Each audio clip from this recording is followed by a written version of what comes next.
নির্লজ্জ তো চরম সীমা অতিক্রম করেছে ভারতীয় জনতা পার্টি। যে মমতা বন্দ্যোপাধ্যায় বাংলার তিনবারের মুখ্যমন্ত্রী, দুবারের কেন্দ্রীয় পূর্ণমন্ত্রী, 7বারের সাংসদ, সেই মমতা বন্দ্যোপাধ্যায়কে ডাইনি আখ্যা দিচ্ছে বিজেপি ওপেন মঞ্চে দাঁড়িয়ে। এমনকি খাড়া দেখিয়ে বলছে মমতা বন্দ্যোপাধ্যায়ের মুণ্ডচ্ছেদ করা হবে।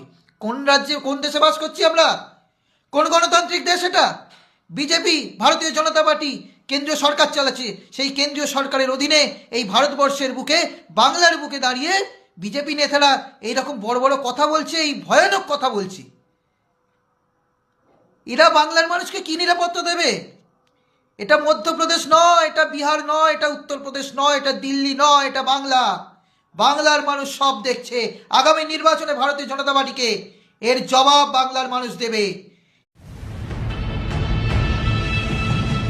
এই যে ডাইনিগুলি আমাদের পশ্চিমবাংলার ডাইনিগুলি রাজত্ব করছেন, তাকে খড়গে দিয়ে মুন্ডুচ্ছেদ করার জন্য এবং পথ করার জন্য, এই যে ডাইনিগুলি আমাদের পশ্চিমবাংলার ডাইনিগুলি রাজত্ব করছেন, তাকে খড়গে দিয়ে মুন্ডুচ্ছেদ করার জন্য এবং পথ করার জন্য তার হাতে খড়গ তুলে